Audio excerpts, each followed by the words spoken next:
माँ लक्ष्मी और भगवान धन्वंतरी की रही आप पर कृपा अपार, दिन रात बढ़े आपका कारोबार। मिली आपको सबका भरपूर प्यार, धन संपदा की आप पर सदा हो बौछार। ऐसा हो आपका धनतेरस का त्योहार। आप सभी को हमारी तरफ से धनतेरस की बहुत बहुत शुभकामनाएं।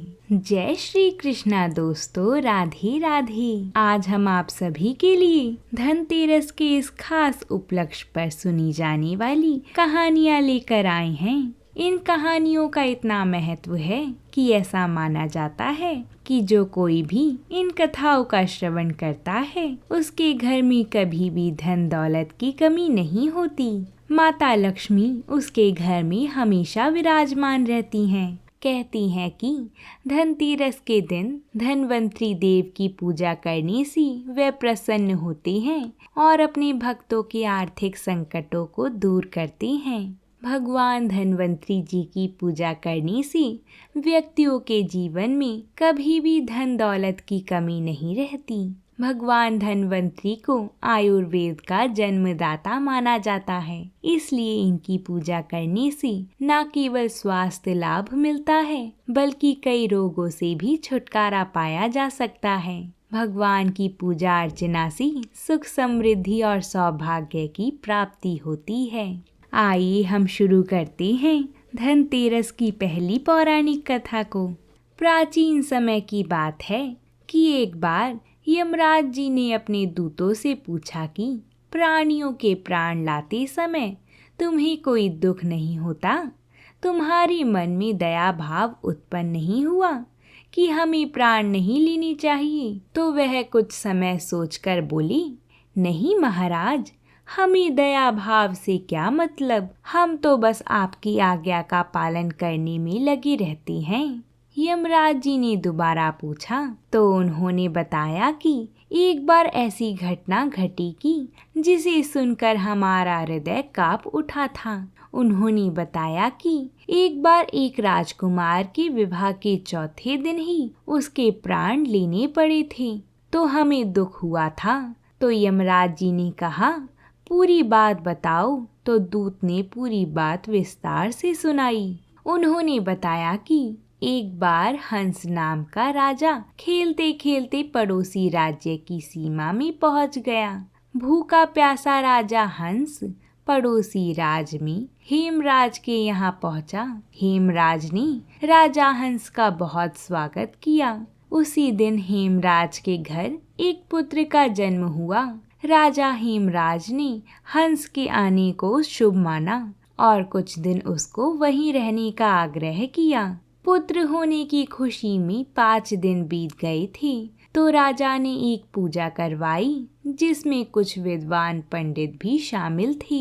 जब पूजा चल रही थी तो कुछ विद्वान पंडितों ने यह भविष्यवाणी की कि जब राजकुमार की शादी होगी तब शादी के चौथे दिन ही उस राजकुमार की मृत्यु हो जाएगी। यह सुनकर सभी लोग बहुत दुखी हुए। यह सुनकर राजा हंस ने हेमराज को राजकुमार की रक्षा का वचन दिया। उसने राजकुमार के रहने की व्यवस्था यमुना के तट पर की। वह यमुना तट की गुफा में ही बड़ा हुआ। एक दिन संयोग से ही महाराज हंस की बेटी यमुना तट के आसपास घूम रही थी। उसने राजकुमार को देखा तो वह उस पर मोहित हो गई।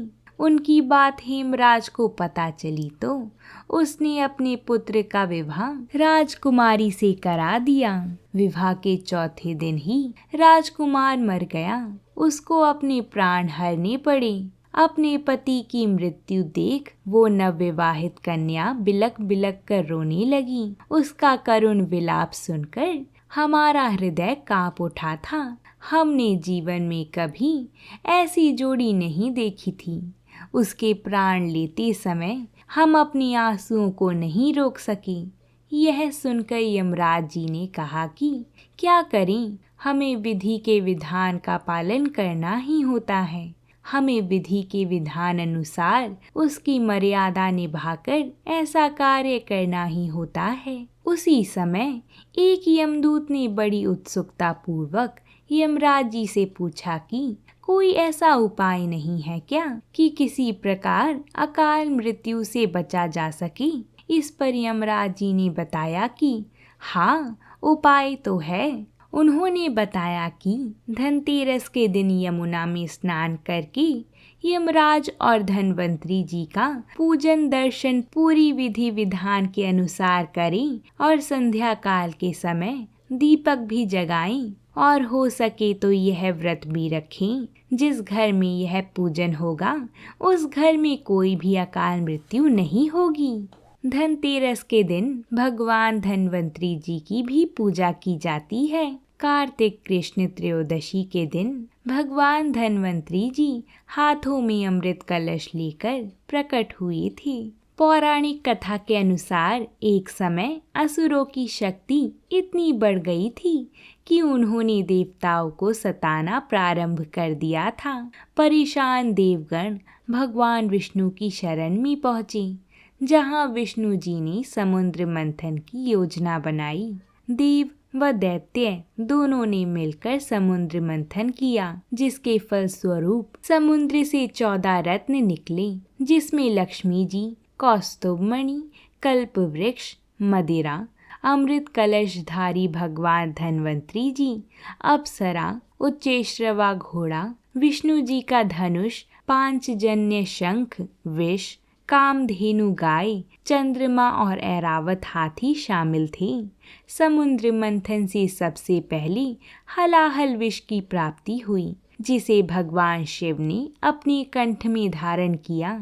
इसी प्रकार एक के बाद एक समुद्र से 14 रत्न निकले।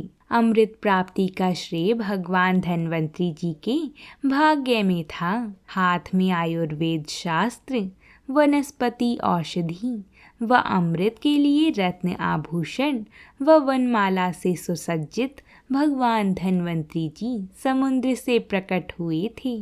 अमृत का कलश देख देव व दैत्यों दोनों प्रसन्न हुए। चालाक दैत्यों ने अमृत के कलश को झपट लिया था। तभी भगवान ने विश्व मोहिनी माया का स्वरूप धारण कर राक्षसों को मोहित कर उन्हें मदिरा में ही व्यस्त कर दिया। इधर मौका पाकर देवताओं ने अमृत पान कर लिया, जिससे वे अतुल शक्ति संपन्न व अमर हो गए और दैत्यों पर विजय हासिल की। गरुड़ पुराण के अनुसार एक बार महायोगी नारद जी भगवान विष्णु जी के पास गए और अनेक व्याधियों से ग्रस्त प्राणियों के निरोग होने का उपाय पूछा। तब विष्णु जी ने कहा, मैं इंद्र से आयुर्वेद को प्राप्त कर धन्वंतरी अवतार में सभी लोगों को स्वस्थ बना दूंगा। बोलिए भगवान धन्वंतरी जी की जय। अब हम धनतेरस पर सुनी जाने वाली माता लक्ष्मी की कथा को सुनते हैं। एक समय भगवान विष्णु और माता लक्ष्मी धरती पर घूमने निकले। भगवान विष्णु जब धरती पर घूमने के लिए आ रहे थे, तब वह लक्ष्मी माता को साथ लेकर नहीं आ रहे थे।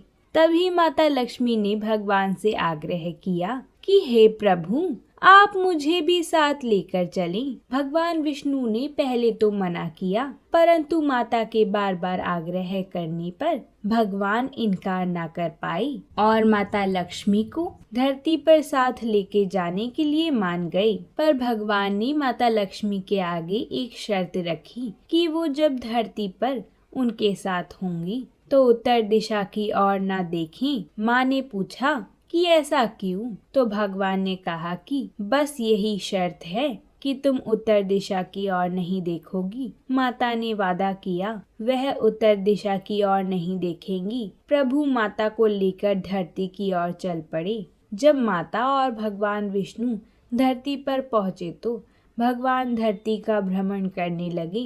माता लक्ष्मी भी उनके साथ ही थी। माता धरती की खूबसूरती को देख रही थी।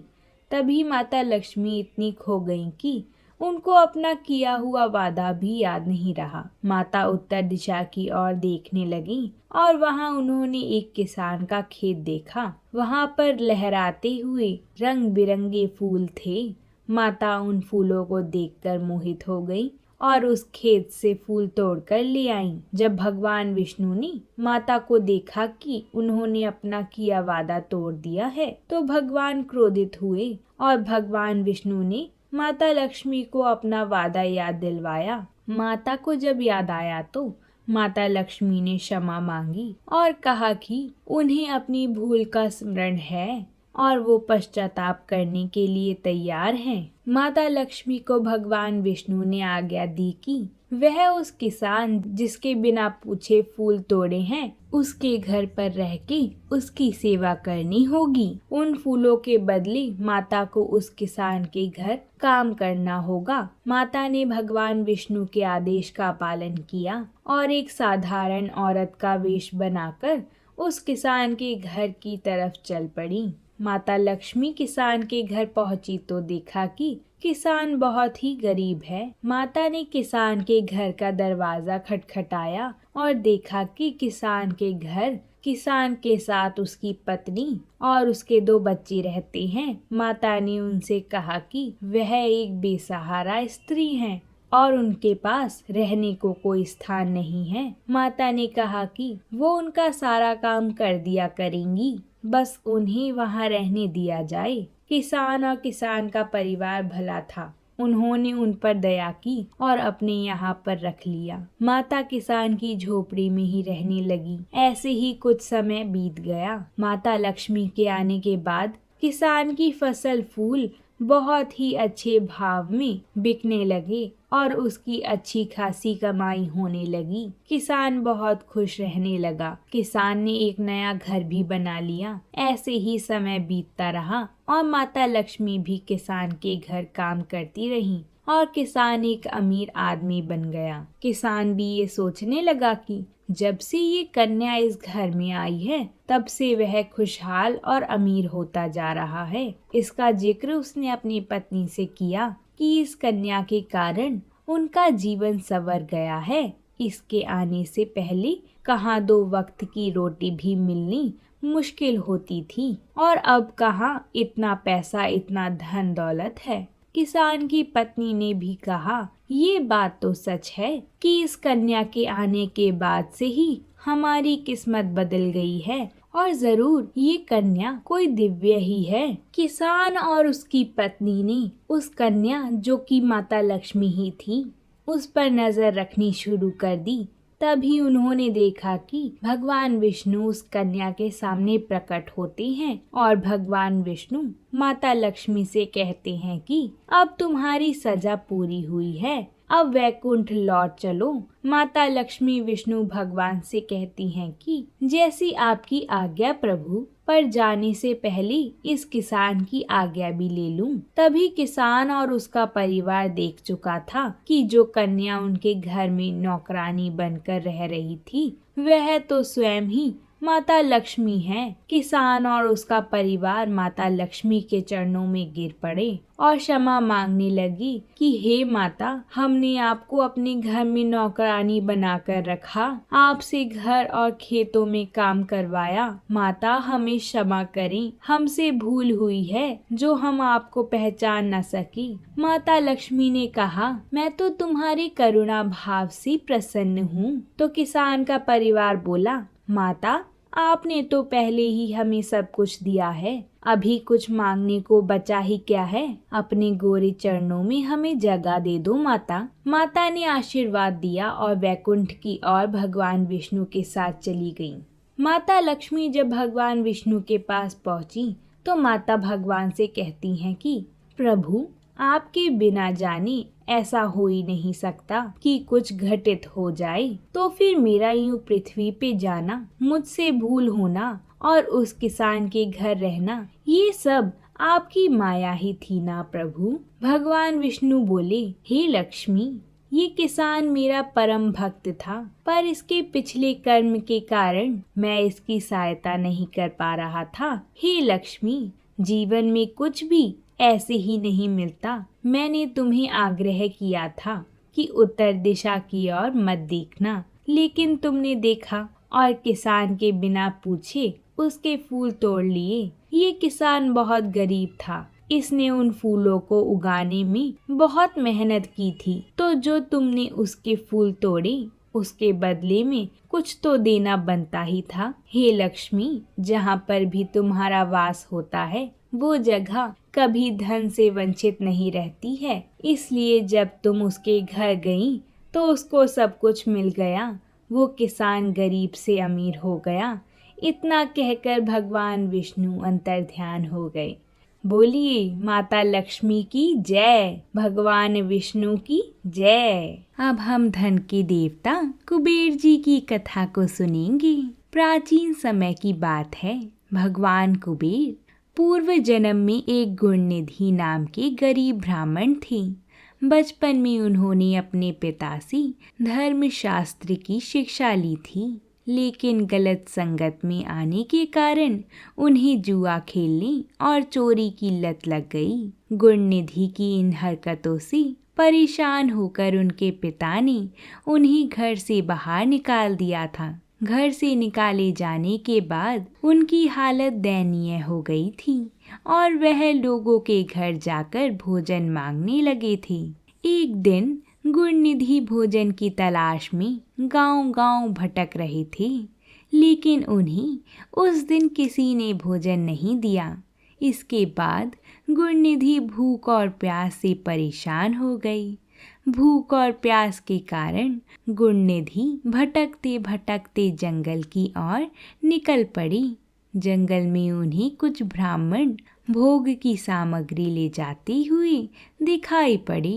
भोग की सामग्री को देखकर गुणनिधि की भूख और भी ज्यादा बढ़ गई और खाने के लालच में वह ब्राह्मणों के पीछे पीछे चल दिए। ब्राह्मणों का पीछा करते करते गुणनिधि एक शिवालय आ पहुंचे, जहां उन्होंने देखा कि ब्राह्मण भगवान शिव की पूजा कर रहे थे और भगवान शिव को भोग अर्पित कर भजन कीर्तन में मग्न हो गए। गुणनिधि शिवालय में भोजन चुराने की ताक में बैठे हुए थे। उन्हें भोजन चुराने का मौका रात में तब मिला जब भजन कीर्तन समाप्त कर सभी ब्राह्मण सो गए थे। गुणनिधि दबे पांव भगवान शिव की प्रतिमा के पास जा पहुंची, लेकिन वहां इतना अंधेरा था कि उन्हें कुछ भी दिखाई नहीं दे रहा था।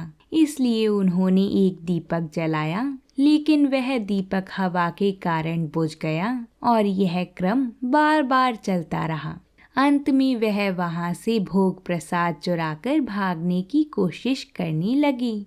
भागते समय एक ब्राह्मण ने उन्हें देख लिया और चोर चोर चिल्लाने लगा। गुणनिधि वहां से जान बचाकर भाग निकली, लेकिन वह नगर के रक्षकों का निशाना बन गई थी।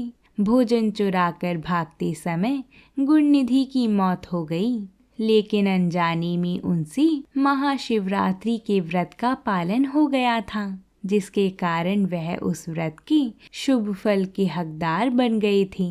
अनजाने में महाशिवरात्रि के व्रत का पालन हो जाने की वजह से गुणनिधि अपने अगले जन्म में कलिंग देश के राजा बने। अपने इस जन्म में गुणनिधि भगवान शिव के परम भक्त हुए थे। वह सदैव भगवान शिव की भक्ति में खोई रहती थी। उनकी इस कठिन तपस्या और भक्ति को देखकर भगवान शिव उन पर प्रसन्न हुए। यह भगवान शिव की ही माया थी, जिसके कारण एक गरीब ब्राह्मण धन के देवता कुबेर कहलाई और संसार में पूजनीय बन गई। बोलिए भगवान शिव शंकर की जय।